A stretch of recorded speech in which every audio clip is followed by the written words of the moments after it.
All right, as promised, joining me now to discuss her new book, Electable, Why America Hasn't Put a Woman in the White House Yet, is NBC correspondent, Capitol Hill correspondent, Ali Vitali, the other member of the Ali V Club. My friend, I have so much to talk to you about this, but actually all in the book. So I want to just go through some excerpts with you and have you tell me the stories about it. The first excerpt is on page 7. It reads, "There's also a well-worn just something about her, too. You've heard it before, and you'll hear it again. It usually crops up around female candidates who are openly seeking power, showing their ambition, exuding the stereotypically masculine leadership qualities required to attain these offices, but penalized for doing so. It sounds like, quote, I just want to vote for a woman, but just not that woman. Or, I can't quite place my finger on it, but there's something about her that I just don't like, or don't trust, or can't vote for." I mean, I've heard versions of that dozens of times.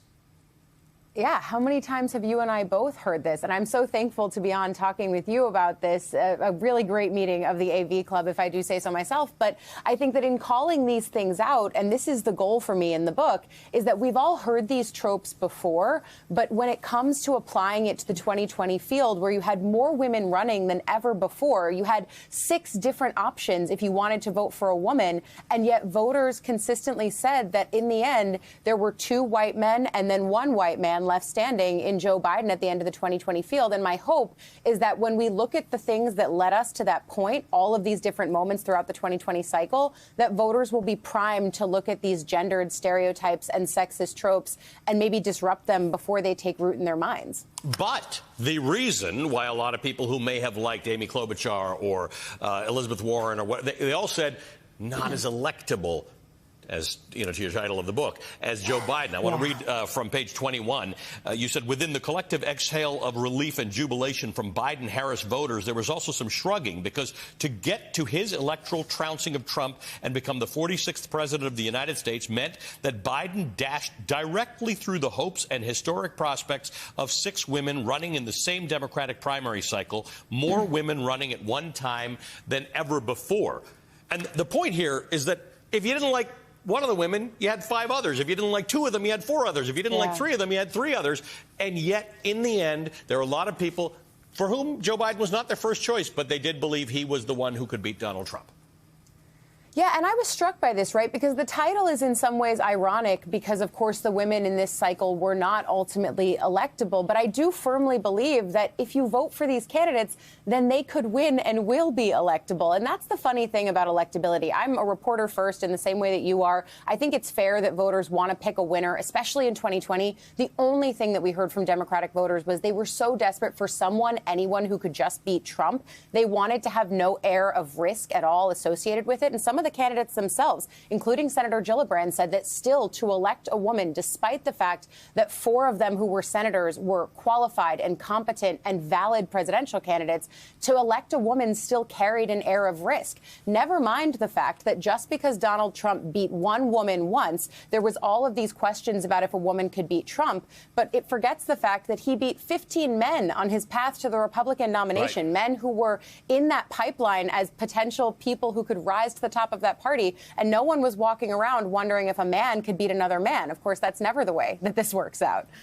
There was 1 woman left standing in the last round, and I remember this day well because you covered Elizabeth Warren. You covered all of these candidates, but you covered Elizabeth Warren very, very closely, and there was a sense that on Super Tuesday something would change, right? All of this electability conversation would switch. She stayed in beyond when other people dropped out.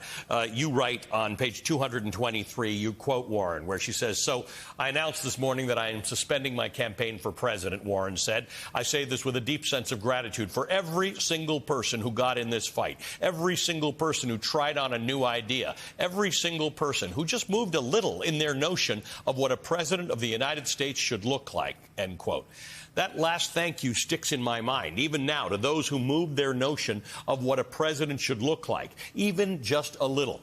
It was the ultimate answer to electability, one that Warren and her campaign never found in numbers large enough to matter while she was in the race. Neither they, nor Klobuchar, nor Harris, nor Gillibrand, nor Gabbard, nor Williamson ever got Democratic primary voters to imagine what they'd never seen before being enough to vote for it. That's a point you just made, but I wanted to read this, that it's not going to happen until you can imagine it was going to happen. We didn't have a black president until somebody voted for a black president and realized, hey, guess what? You can have a black president.